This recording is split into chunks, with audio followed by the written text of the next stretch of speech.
Hello. Welcome. Welcome. Welcome to the Mystery Files. Welcome back to the Mystery Files, everybody. Welcome back to the What are you Mystery Files. doing? I wanted them to think we were birds. Is that a shame? People who are listening to this podcast can't see if we're birds or not. I mean, with the visual aid they can, but like... Well, they should watch. You should subscribe to our YouTube channel, link in our Instagram bio at the Mystery Files _ At the Mystery Files _ We didn't even talk about our show. We're like promoting already. Well, you see, our show is a fun little shenanigan moment where we just talk about different mysteries, like true crime and all that fun stuff. Yes. Last week we talked about the disappearance of Dennis Martin. Took me a second to refresh. Yes, I always forget what mysteries we yeah, did. it's like we reset. Like, as soon as the mystery's done, it's out of our heads. I still think we did Salem Witch Trials last week. That's how out of it I am. And that's both like 2 weeks We ago. did do bits about the Salem Witch Trials. I feel like this is an ongoing joke. She's an eternal joke. Oh my gosh. We love her very I love much. it. But yes, that was my case last week. And this week it is Tiffany's turn to present a case. I'm so darn excited. You're very excited. I really wanted to do a paranormal case this week, but I couldn't find one that worked. But I found this. But this is even better. It's hard to find paranormal cases for this show. Like, it's really hard. It is, and it's dumb, because I really want one. You would think people would have more theories about stuff when it's paranormal, but it feels like there's less theories about things when they're paranormal. Yeah, and I feel like there's so many different scary movies and stuff. I'm just surprised more people haven't tried to, like, put their own story out there. Like, this happened to me. Yeah. But unless you're through Reddit. But Reddit, I don't know. I don't mind Reddit, but it's kind of hard to navigate. It's a little more like creepypasta-like, almost. And I don't mind it, but... Yeah, it's fun, but it's like... We should do a creepypasta night. We should. That'd be cool. That would be fun. Let us know in the comments if you guys want to hear a little creepypasta. Well, even if we found the small little stories for creepypasta, we can make it a TikTok. Our TikTok page we want to start a little Mystery Files TikTok page to get everyone on board. So maybe little creepypastas would be fun to go about on our TikTok page for our mini mysteries. That was the idea you had, I think. It was like the mini mysteries. Yeah. That'd be so fun. But creepypastas are so scary, so like that'd be perfect. They really are. I'm just so surprised more people don't like self-insert into paranormal stuff. It's like always like the true crime stuff. They're like, I was there, I saw the serial killer, I dated him. I actually dated a killer. I actually dated the serial killer that was involved in this story in 1922. Wow. You know, it's just like so like out of nowhere. It's like, wait a minute. 1912. Oh, my bad. Is this a bit? Is this a joke? Is this a reference? That was the year of this mystery. Okay, so do you wanna get into it? I don't know. I mean, I guess I could. Okay. All right. Stir the pot a little bit, you know. Get you all amped up. Oh wait, I get to do my fun little close your eyes. Prepare. But I have to do the drum roll first. I suppose you can do that. You're like working ahead, like you're ready for the episode to be over. No, like you actually read the last 2 sentences. I'm just so excited because this case is very special. Very special. Very special because I'm pretty sure, I talked to my sister today, I talked to Stephanie, and I'm pretty sure we have seen the place that this happened at. Oh, that's exciting. So, yeah, you said it happened like near your home. Yes, which back is in Iowa. Back in Iowa. Back in Iowa when I was a young gal. You know what they say in Iowa? What do they say? Yeah. Mysteries happen. I don't know. You're so right. I don't know. When I was growing up there, the first couple years of my life, they always said that. They did? To a 5-year-old, they went, mysteries. Mysteries happen here. It's like the beginning of an R.L. Stein book. They go, you shouldn't have come to Iowa. You shouldn't come to Iowa. Mysteries happen here. You had to leave because the mysteries happened to the They went, okay, R.L. Stein. Would you like your drum roll? I suppose I would. I cleared my throat to just do a little drum moment. A little drummer boy. All right. Are you ready? This week on the Mystery Files, we will be covering the Villisca axe murder. You couldn't even pronounce I know, I was struggling. I knew I wouldn't be able to, and I'm just confident that I didn't know how to pronounce it, so I said it fun. You said... Villisca. You literally said, oh yeah, this happened in my hometown. I know all... No, it happened an hour and 20 minutes away from my hometown. That's not different. Your hometown then. No, I said it happened close to home. I didn't say it happened in my hometown. That's like me going back home and being... Yeah, I know. Did you ever do that though? Like whenever I used to go to summer camp, sometimes like if it was like out of state, I'd be like, "Oh, I'm from Pittsburgh," because it was like in close vicinity. Well, that's when I say, "Oh, I'm like from Somerset," even though I'm not necessarily from Somerset. But everyone's like, "Where's that?" Like you have to name the major cities when you go like far out. Yeah, but that's then what again, I've done. it's confusing. So I'm like, do I say I'm from Somerset or do I say I'm from Iowa? Because I'm like, well, what chapter of my life are we talking about? You know, what narrative do I like want to tell them? Which protagonist story? You see, I go, oh, I was born in Iowa, but I grew up in Somerset, Pennsylvania, and they go, God, that's boring. Oh, the people listening to the show are taking notes. Are like, all right, so they live here. They're like finding my social security number as we speak. They're like, okay, they go, don't be shy. Drop the address. Drop the address. Okay, it was. Oh my God. Axes? Is that did I hear axe murders? I love axe stand. I mean, you know, big axe stand. We love axes. We have a whole musical based around it. Yes, axe chopping new musical coming eventually. Coming at some point in the near future, but not anywhere close to like soon. We'll never give you a date because why would we do that? Why would we do that? It's coming eventually, and that's what matters. If you guys support us, maybe we'll you know, be able to make this little moment a reality. You know, if you'd like subscribe to the YouTube channel. Yeah, and if you love axe murderers, this is where to start. Come and join the Villisca axe murderers. See, I'll just get more. Villisca? You said it kind of okay there. I know, because I was really thinking that. I was like, I have to really understand what this word is, because I'm going to be saying it the whole episode. You go the Villisca. The Villisca. The Villisca murders. All right, I'm ready. I'm ready to hear it. Would you like to paint the picture? I'm really taking all your bits from you tonight. I know, I wanted to paint the picture. All right, I'm ready. Get your easels, kiddos. It's time to paint the picture. Get yourself all cozy. Close those eyes. Get yourselves all cozy wozy. Cozy wozy with your nice little Christmas slippers. I hope you have a little blanket where you are. If you're listening at home, falling asleep to us. Get that cup of joe. Get that cup of tea. Get that coffee and go to bed. Get that cup of coffee. If you listen to us to go to bed, make sure you bring a cup of coffee. Yeah, I feel like you need it. You need it. Why do we... It's pretty stimulating, so you got to be awake to hear it. You got to be awake to really understand what's happening. Or you should take clips from our show and make it your It'll wake you up. It'll, especially the timbre of my voice. It'll so definitely wake you'll you up. Awake. You'll be like, "What is that noise that kind of sounds like a chihuahua?" And they go, "Oh, it's weird." So, all right, the picture. I'm closing my eyes. Shortly after midnight on June 10th, 1912, a stranger hefting an axe lifted the latch on a back door of a 2-story timber house in the little Iowa town of Villisca. The door was not locked. Crime was not the sort of thing you worried about in a modestly prosperous Midwest settlement of no more than 2,000 people, all known to one another by sight, and the visitor was able to slip inside silently and close the door behind him.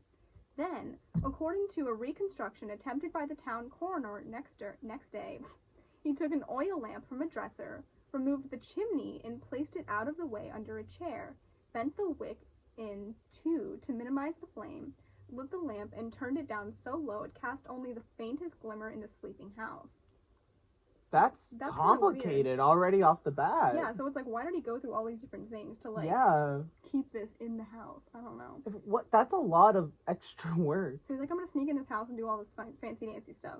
So still carrying the axe, the stranger walked past one room in which 2 girls, ages 12 and 9, lay sleeping, and slipped up the narrow wooden stairs that led to 2 other bedrooms.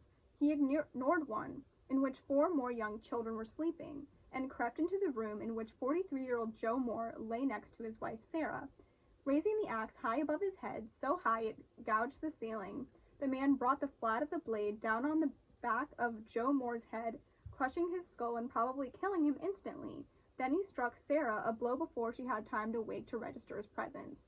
So he's walking by all his family. Yeah, like he went at it. Why does this remind me of the Lizzie Borden case a little bit? It really does. I like visualize Lizzie Borden. Yeah, like the whole idea of like going back into the house while everyone's sleeping, and then like them being like in the bed when it happened. Yeah. What? It's just like so like creepy, and also in regards to like this house. So since I said, oh, it's an hour 20 minutes from my house. when Stephanie and no. I were little, we were probably maybe like 6, like late 6, like almost 7. Mm-hmm. My mom had this friend. I don't want to say her name in case of how my mom's still friends with her. Not cease and desist. That's but a different legal argument. Yeah, we would get a cease and desist for dropping names. But we'll call her Layla, just for fun. Layla. We'll call her Layla. Queen of the beach. Queen of the beach. Layla would babysit us every once in a while because she had a son that we were friends with. So, basically, Layla decided this house would be a fun place to take us to, like, show us. It was Halloween time. And she was like, oh, I'm going to drive these kids by this really scary house. We literally drove past it, and she's, like, telling us this story. We're, like, age 6. We're like, what the heck is happening? And I don't know if I made it up, but Stephanie said she remembers it, too. But I remember to this day us saying, like, oh, my gosh, it looked like there was blood on the door. But, like, I don't know if there was ever actually blood on the door. I think it was just something because it was dark outside. We were like making your like imagination was like running wild. I mean, she was like telling us the story of what happened. Yeah. That's a messed up babysitter. I mean, I might have done this. You're like, I do the same. No, you know, like, I'd be like, so you guys want to hear some little ghost stories? Do you want me to scar you for life for a minute? But the thing is, I did not know if this was like a made up memory for the longest time. And then today I stumbled upon this. And, like, I saw the picture of the house, and I was like, oh, my God, that's it.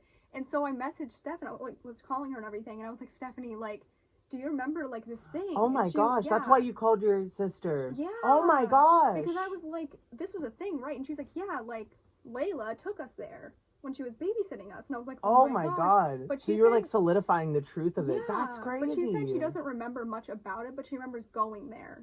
But she doesn't remember the site of the house. But I have a pretty, like, photographic memory. But, like, this house matches pretty much what I remember seeing.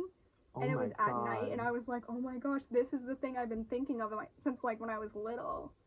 So this is basically, like, your, I don't know, this is, like, your moment, almost. Yeah. Like, you're finally getting, like, this, I don't even know. Like, you're finally like I'm processing it. Yeah, you're processing that memory happening. Yes, process the trauma. Honestly, that makes so much sense that happened to you. I know. Specifically that we're doing this show. Well, the thing is, I kind of forgot about it for a while, and I was like, oh, it must have been just like a haunted house thing she took us to when we were little. But, like, I was looking at the pictures and, like, reading and remembering the stuff that she was telling us, like, while we were in the car with her, and I was like, wait, this is the place, this is the story. Were you researching, like, for this case specifically, or did you stumble upon it and then it just, like, triggered a bunch of memories? I stumbled upon this, and I saw a picture of the house, and I was like, wait, that house looks familiar. Ew. And then I saw it was in Villisca, Iowa, and I was like, oh my gosh, what? And so then I was like, okay, let me track to see, like, how far that was from, like, Council Bluffs. And it was literally an hour and 20 minutes, and I was like, oh my gosh, that's it. That's literally what it was. Can you also talk about the fact that your babysitter drove you an hour and a half out of your little hometown to, like, go see an axe murder?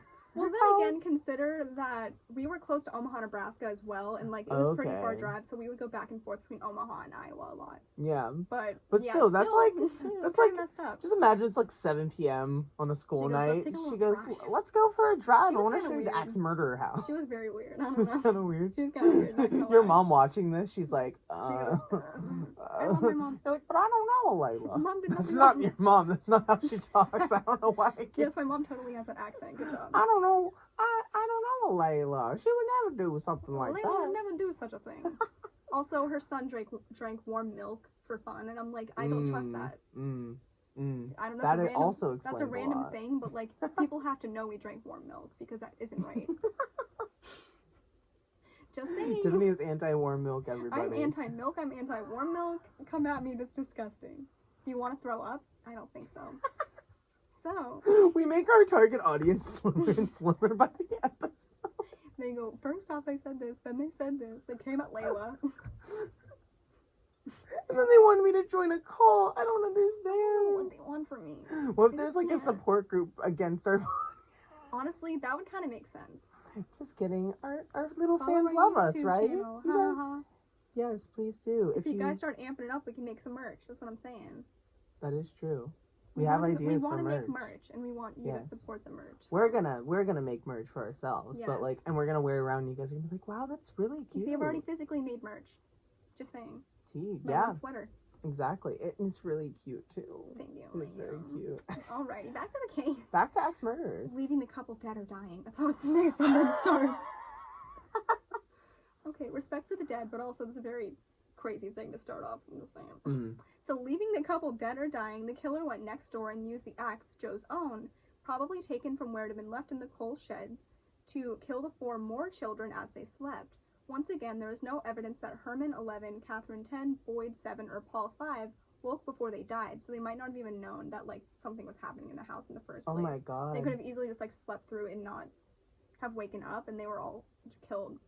Nor did the assailant or any of the 4 children make sufficient noise to disturb Catherine's 2 friends, Alina and Ina Stillinger, as they slept downstairs. So they had friends over. Oh my god. They were having a sleepover. But literally, it's like a scary movie, like, brought to life. Well, I guess, do they have scary movies in 1912? Oh, yeah. Probably, like, silent stuff. Yeah. Normal stuff, depending on what Maybe not, like, what we know as scary movies, but, like, they basically were living. Yeah. Yeah. So, like, they didn't get Nosferatu. They got, like, a 1980s Scream horror. Yes. This reminds me of a, kind of like Hush a little bit, because it was, like, a killer that goes, like, door to door in this, like, neighborhood. Ooh. That's crazy. It's creepy. Also, random thing. But why were the girls not with their friends downstairs? That's scary. I mean, maybe they were just kind of like, well, wait, are they the people who lived in the house and they just, like, went to their bedroom? The sisters were upstairs, I think, and then the 2 friends were downstairs sleeping. But I'm like, if you're having a sleepover, why would you leave your friends sleeping by themselves downstairs? That's kind of weird. I mean, it might Also, be like in a early 1900s thing. It's like, oh, well, I think it's Jenny time and for Barbara bed. must sleep in the basement. I don't know if people from Iowa and I don't talk like that, but I think that's what it, you're like, don't tell me what people would do. Iowegians talk like. Is that what it's called? I mean, there's a big debate because I think Iowegians is what I grew up saying that the people from Iowa were called, but everyone yells at me and says Iowans, but I'm like, you're not from Iowa. Like, Benjamin and I always get in little arguments because he thinks it's Iowans, but I'm like, I would know, I live there. I would literally know. Look, he's about to say stuff in the comments. I'm telling you, I would know. Literally, all my family says Iowegians, so you can back up. But, so fun. But no, it's probably, like, proper. They're like, I think it's time to go to bed now. I'm gonna sleep downstairs. I'm going to sleep in my bed. You can sleep on the floor. You can sleep on the floor. Do it. So, the killer then descended the stairs and took his axe to the Stillinger girls, the elder of whom may finally have awakened an instant before she too was murdered. So they think the one girl might have woken up right before she was murdered. Oh my gosh, that's even more terrifying. Oh, I feel like it should be more peaceful. Like, obviously it's not going to be a peaceful experience, but, like, at least you would die Yeah, at least, knowing. like, you would, Oh, it'd be a little creepy. less graphic in a way. Yeah. Also, like, probably, like, because they were sleeping too, like, when you wake up, like, you feel, like, unalert, so it's like when you're seeing something like that, that's like that's how night terrors happen. It's creepy. That reminds me, like, this visually reminds me also of the Amityville Horror, like the movie. Yeah, that's what I was thinking a little bit too, like that idea. It reminds me, I would at one point my mom had this boyfriend and we were obsessed with Amityville Horror growing up, obviously. So we played the DVD on repeat and, like, everyone would fall asleep in the living room and I would be up and it would have the title sequence of, like, the guy with the axe. Oh and my I was gosh. so little, I was so scared. I was like, sometimes even, like, little clips like that, like, ruin a kid. Like, it's not even, like, the whole movie. It'll be, like, little sequences and you're just like, oh, absolutely not. But it's like, imagine being 5, the only one awake at night in a place where everyone's asleep, like... I saw The Hills Have Eyes at, like, 10 years old, and it messed me up. Oh no, I can imagine. But, like, it wasn't even, like, the whole movie messed me up. It's the scene when, that one girl, spoiler alerts for The Hills Have Eyes, it's that one scene where she's, like, in, like, the middle of, like, the forest, and, like, that opening, and, like, all the voices are happening. It's like that, you know what I'm talking about? That thing? Vaguely. That messed me up. Not the whole movie, just that scene alone. Like, I was like, oh my god, trees can talk. That's like, no, it's like certain things that, like, really sticks with you and you're like, oop, that was a bad memory. Also, sidebar question. You said townhouse, so is this, like, are these, like, houses that are kind of, like, staggered out everywhere, or was it, like, they're pretty staggered. Like, let me just show you a picture of it so you can Is understand. it Google search time? No. No, this is just considered part of it. We'll use this for visual aid for the thumbnail of the video. Yes, Villisca. She likes to break dance and Villisca. Okay, so I remember going past this. when I was little, and there's like a little Yeah. barn for people that are online. I mean, yeah, it's like a little townhouse. Yeah. Yeah, For it's all of our spooky. podcast listeners. And they have like a little barn, but I think I remember seeing the barn, and I think that's what Stephanie and I were like, oh, there's blood, but 'cause it was red. that it does look scary. Yeah, and like that at night, ooh, creepy as heck. No, it looks like like it would be from a movie or something. Oh, yeah. It does not look right. It's creepy. It also probably doesn't help that they made it like black and white and like put definition on like it to make it look grainy. Yeah, they're like, ooh, this is gonna look good. This will creep them out a lot. Watch it be like it's an actually really nice house. It's like pink and it has like little go, blue trimming. Oh no, it's she's like, white. oh. She's a white house. But like it'd be That's kind how of you cute can see pink. the blood. They might fix if it was painted pink. They might be able to fix it. But then again, now they have this huge like Villisca murder house sign. Like you heard it here slapped on the first, door. folks. If you live in a murder house, just paint it pink. All your We'll make it problems will better. It's basically the Addams Family house from the TV show 'cause it's pink Aww. in the interior, but you don't know 'cause Yeah. it's black and white. They kind of surprised you. That's true. But yes, on to the case. What happened next marked the Villisca killings as truly peculiar and still sends shivers down the spine a century after the fact. The Axeman went back upstairs and systematically reduced the heads of all 6 Moors to bloody pulp, striking Joe alone an estimated 30 times and leaving the faces of all 6 members of the family to be unrecognizable. So not only did he kill this entire like house full of people, he like mutilated. Like it was awful. Oh my gosh. Do you think he was trying to like make their bodies unidentifiable? I don't Like, know. what- I feel like I don't know what good that would do because everyone Yeah, knows who I lives mean, there. yeah, that's a good point. Like, Like, why would that matter? I feel like if you were going to do it, obviously don't do it. But like if he was going to do it, well, I don't want to be like justifying it, but like in Right. his brain, if you were like, oh, I have to make sure not recognizable, why would he not just target the 2 girls downstairs? Because no one. It's hard. I don't know because they're not actually I don't think family there's members. I don't know if there's like a way around almost because like they Yeah. would know that the girls were there in the first place. It just seems like Yeah. that was definitely like an act of like aggression. I'm just like, ooh, you That's- creepy man. Yeah, I didn't read some of this, so I'm like, ooh, as I'm reacting as I read. You're live reacting as you do the set case. Yes, I mean I looked through a You little know, bit. it's but like that's kind of the fun of it too. You know. it's just creepy as heck. Okay, he then drew up the bedclothes to cover Joe and Sarah's shattered heads. Ugh. Placed a gauze undershirt over Herman's face and a dress over Catherine's, covered Boyd and Paul as well. And Why, finally, though? what was this? He hanged their clothes over every mirror and piece of glass in like the house. Why? I don't know. I mean, was he trying to like not have people come find them? Well, like if it's mirrors, like what is Yeah. it doing? The only thing I could think of is like if it was something like demonic or something taking over him. Unless he like didn't want people to see him, like if you were like happening to be walking by or something. But like in a mirror, like in the house. Yeah, that's kind of. The only thing I could think of is some people say mirrors are like portals to like the other world, the other realm. And, Oh, like, so you darker think this stuff. might be like in tune with paranormal? Like if he were to convince himself that he was being possessed or like something darker was happening, more sinister, he could be like, okay, I have to cover these mirrors because I'll release like some type of entity or like. Oh wow, I don't didn't know. even think of that. That's the only thing I that's could a think good of point. because that's the only thing I know like associated with mirrors that would make any sense. He could have been like mentally ill to the point that like the paranoia like kind of took over. Like That even- is possible. Like even him seeing himself could be something that's like, oh my gosh, this isn't me, I'm a monster. But like him not being able to stop Yeah. himself. Oh my god. Wow. It's creepy as heck. Oh my god. So at some point, the killer also took a 2-pound slab of uncooked bacon from the icebox, wrapped it in a towel, and left it on the floor of the downstairs bedroom close to a short piece of keychain that did not apparently belong to the Moors. He seems to have stayed inside the house for quite some time, filling a bowl with water, and some later reports said washing his bloody hands in it.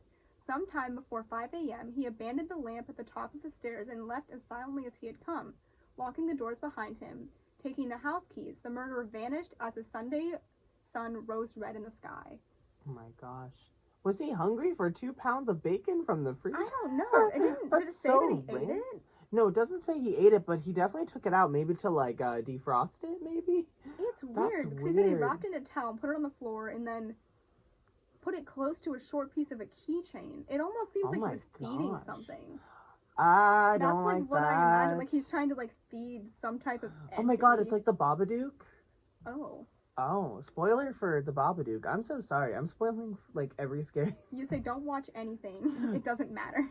Don't watch anything. Just listen to the mystery files. I will tell you We'll the best sum it parts. up in the worst way we possibly can. Let's just remember the Babadook's a gay icon. Okay. King. King. Oh my gosh, that's But- crazy. It almost felt like he wants to like soak up like Mhm. kind of like what he did, like have joy in it, I guess. But I'm just like Maybe that's why he confused covered about- up the windows. But like the bacon and like he like locked all the doors as if he didn't do anything. And then the bowl of water he was like washing his bloody hands in. But I'm like, what if he what like is got out of happening? like this like psyche or something and saw everything that happened and realized it might have been him and he was like, oh, I have to cover this up, or like I need to like make this right in some way. yeah. Because like that's the only reason I could see like him wanting to cover their faces and stuff is because he had some type of shame. But the thing is, Unless it was like a game to him. That's confusing. I don't know. Like even if you wanted to make it seem more like it was a creature that did it.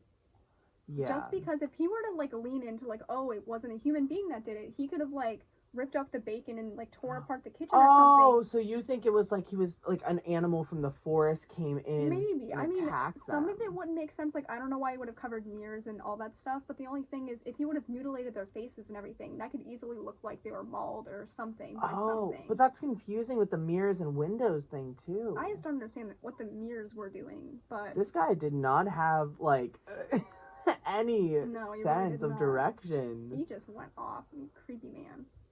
So the Moors were not discovered until several hours later, when a neighbor, worried by the absence of any sign of life in the normally boisterous household, telephoned Joe's brother Ross and asked him to investigate.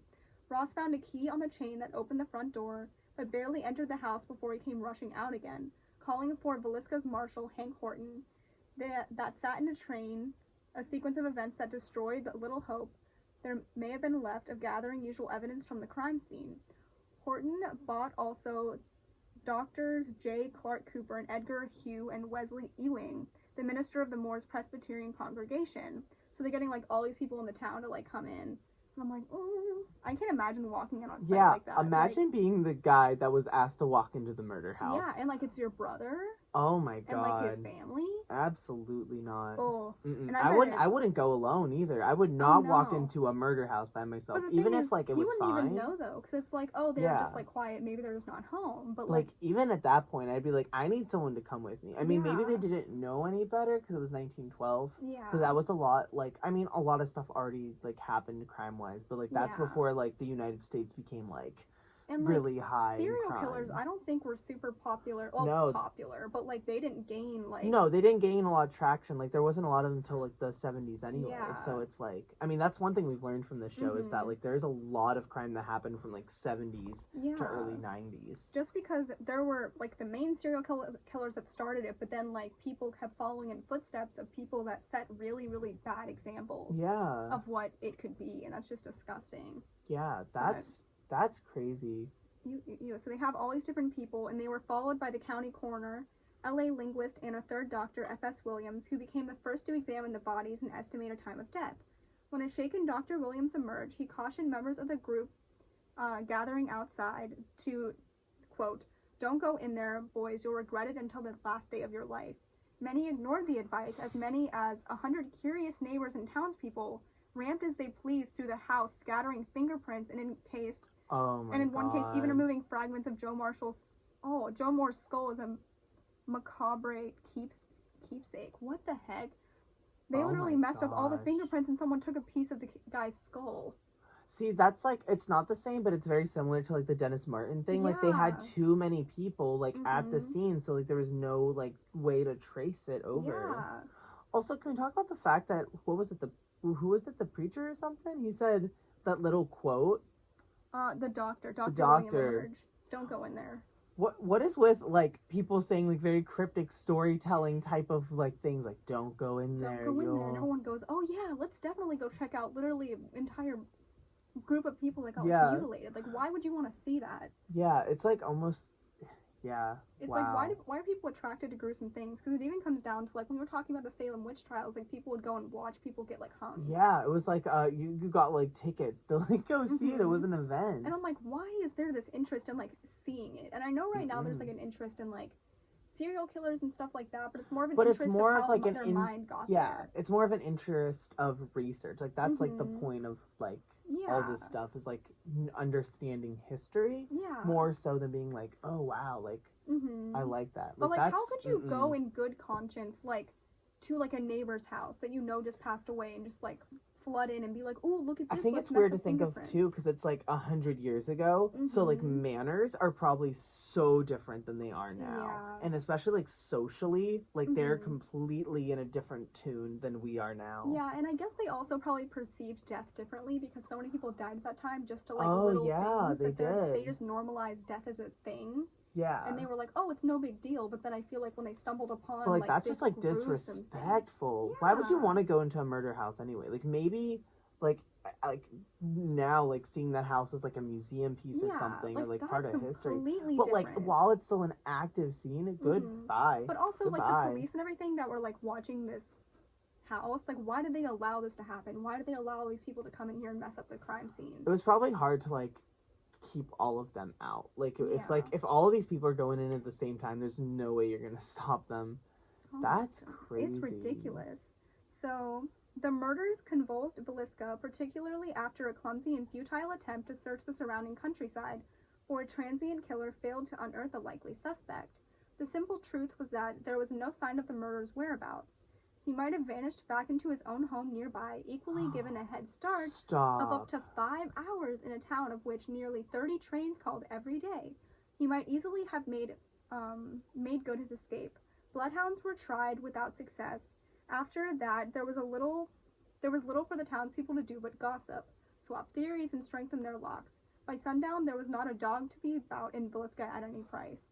Yeah, there's no way that guy was still in town. Yeah. He would have gotten out there ASAP. Like, he had plenty of time to get even out, if and I feel like he probably had a plan. or like even if it was like the idea of like, oh, he woke up realizing what he did, like either any of the options, he would have been panicked and like ready to get out of that he town. definitely would have gotten out in the 5-hour time in which. Also, if there's multiple trains, like that means like he is probably from another like town. Yeah, he's from another town. He's just hopping trains and doing whatever he needs to do. Because like you would, I don't know, like I just feel like you wouldn't commit such a heinous thing in like your hometown, like just like walk back to your place like, oh yeah, like just had like a night out, like that's not what would happen. And I feel like it's also he would never settle in one place after that, because I feel like oh no, he was probably on a run. There's even shows that represent like killers who will jump town to town because if they stay in one place for too long, they're gonna get caught. They'll get caught because like it's like about like following the trail, and the trail will end to them finally. Also, random thought, but you need to watch You.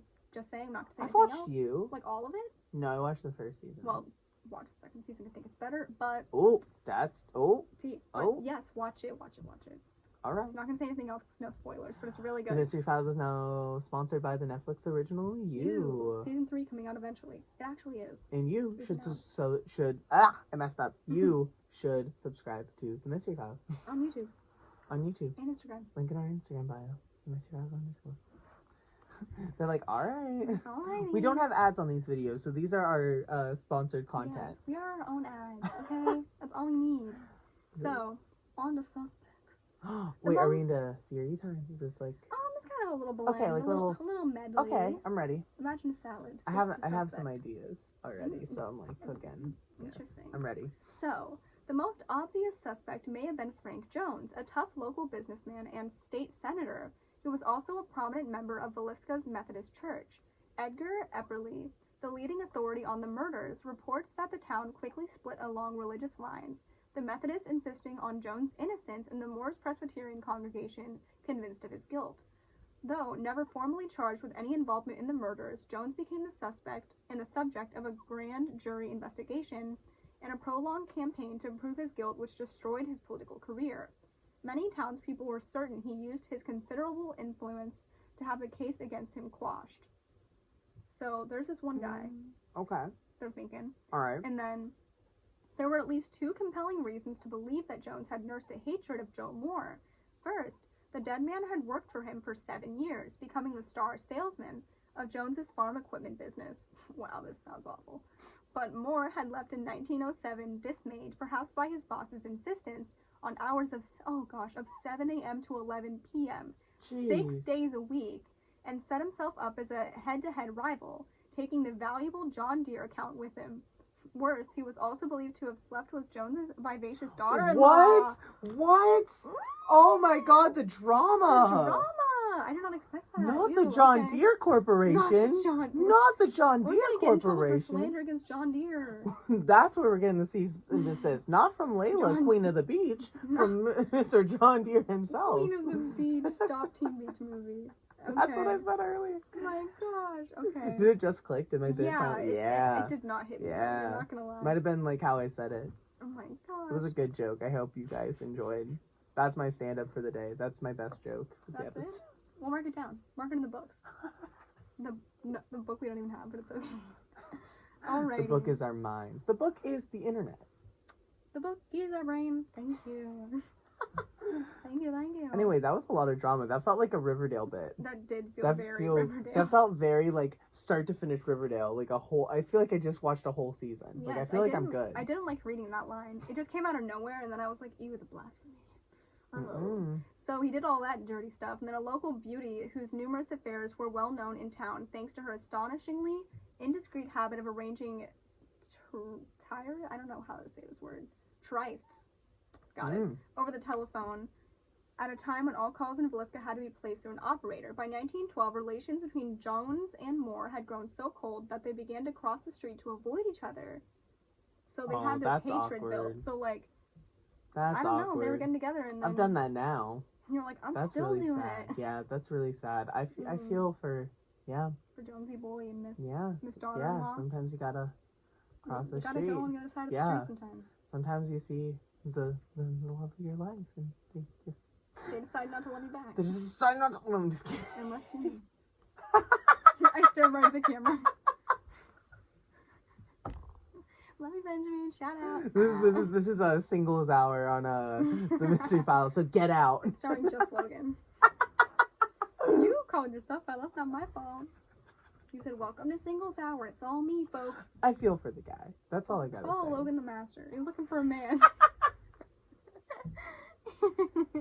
Stop, this just becomes my dating profile. They're gonna like hear you in the cafe and they're gonna start like looking up your Instagram. His ad is at Logan the Master. Stop it.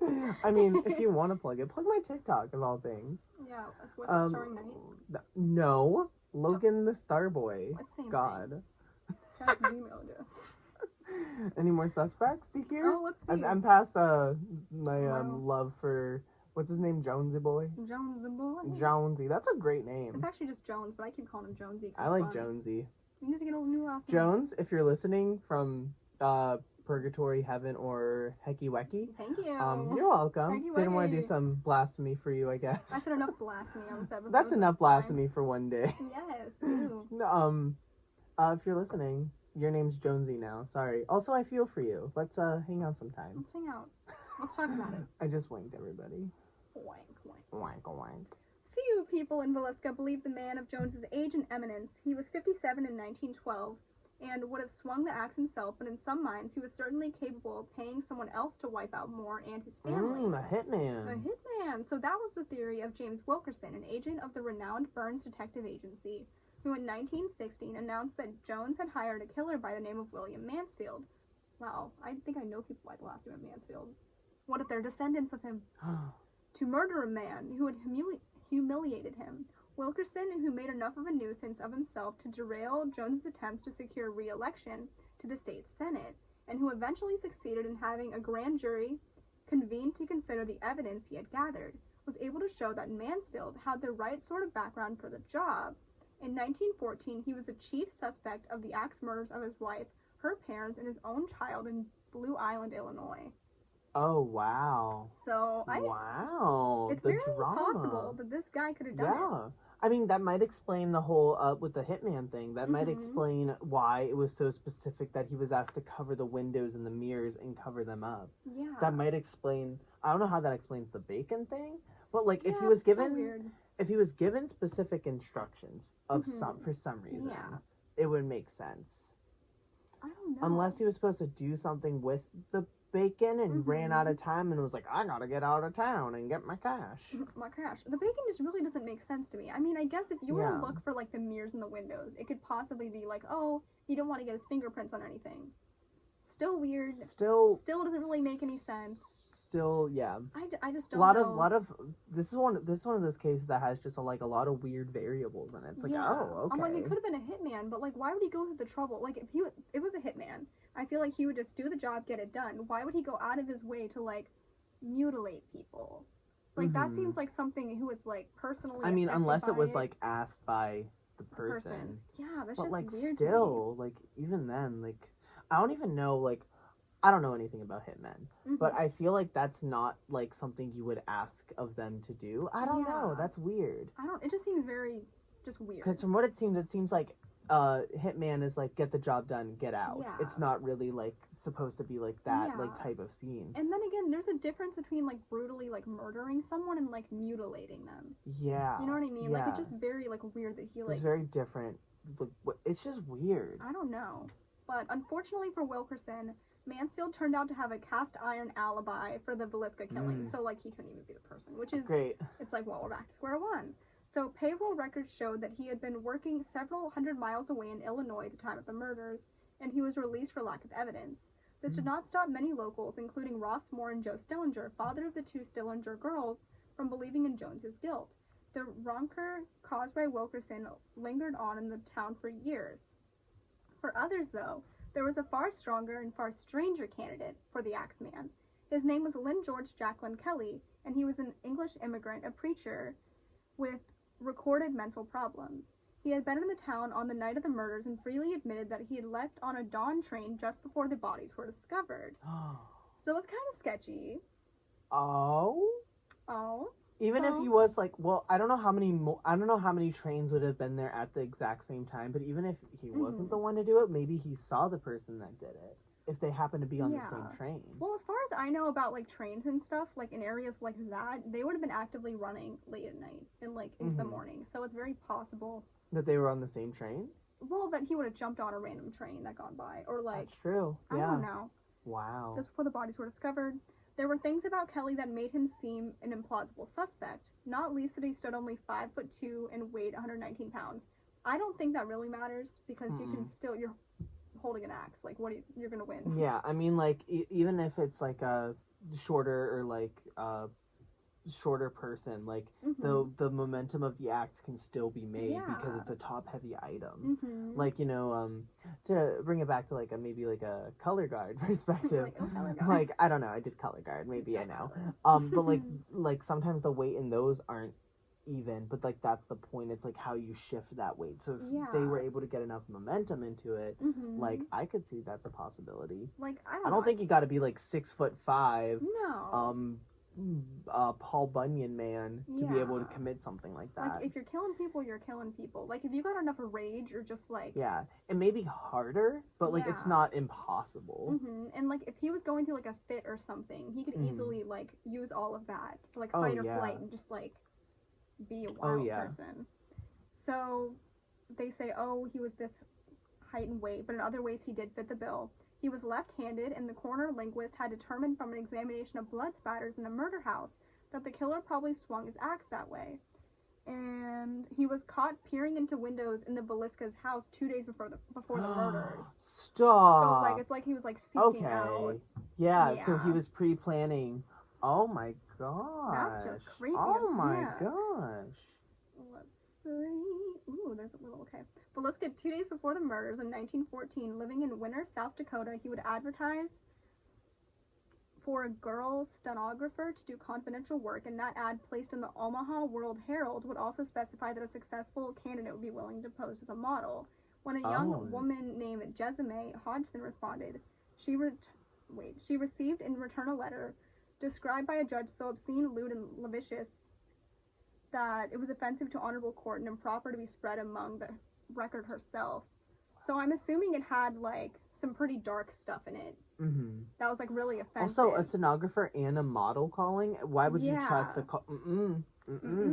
It just That's really set up sketchy. For It reminds me of this movie I watched this past weekend about this guy who had like pictures of like women like he brutally like murdered.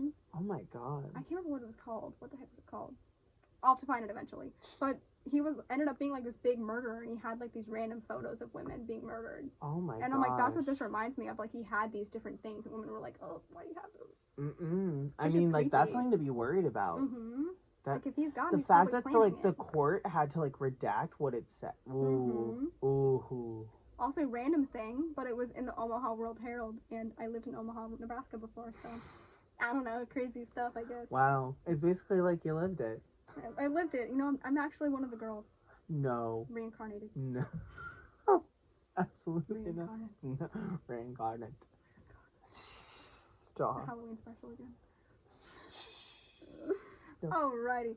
So investigations soon made plain that there were links between Lynn Kelly and the Moore family. More sinister, he believed in the little preacher's guilt, was the fact that Kelly had attended the Children's Day service held at Villisca Presbyterian Church on the evening of the murders. So he was there, he saw the girls, he saw the family at church. So, like, it's likely that he maybe followed them home or, like, knew. So then he knew how many people lived there. Oh my gosh. And it's a church, so it's like public domain. Yeah. Like, he can go in there if he pleases. Ooh, this one's sounding pretty... It's pretty creepy. So the service had been organized by Sarah Moore, and her children, together with Lena and Ina Stillinger, had played prominent parts dressed up in their Sunday best. So it looks like all the kids and children were, like, playing and, like, putting on, like, the service. And, like, the two girls that stayed overnight were also there. So it's very likely he just, like, pinpointed all of them because they were, like, running the service. Wow. Which is really creepy. Let's see. I'm trying to think of a good place to wrap up because there's a lot of things.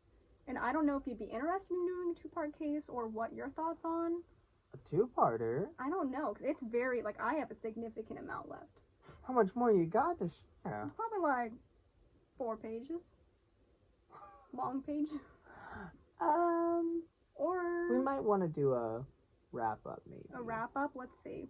Well, there's a lot more different things. You can always look up Little Miss Villisca axe murders. There's different theories and everything still happening, but yeah, it's still, like, left open to interpretation and, like... That's crazy. Yeah, it's crazy. It seems like there's, like, more and more details that go into this, like, with every, like, twist and turn. The drama, the John Deere thing, just got me. I like, know. that... I still think it's very possible it could be a hitman, but I don't think it was the hitman they said. Or it's this last guy that they talked about. Yeah, the hitman idea is very good, and then also this idea of the one that was, like, following them and, like, seeing their house while they weren't home. Like, he was a creepy man. I don't know. I just feel like there's a lot of different things we could go, but I do think the hitman is probably probable. I don't know. I feel pretty confident in the hitman idea.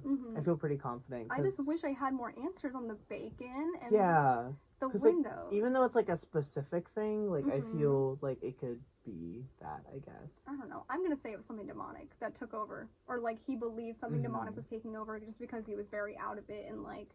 Yeah, going for sure. wild. I don't know. I feel like that's the only logical way any of that would make sense because it doesn't really connect or correlate with anything else that we've read about or heard about. Yeah. But, yeah. Definitely. I don't know. Well, I think this case is actually a mystery on the Mystery Files.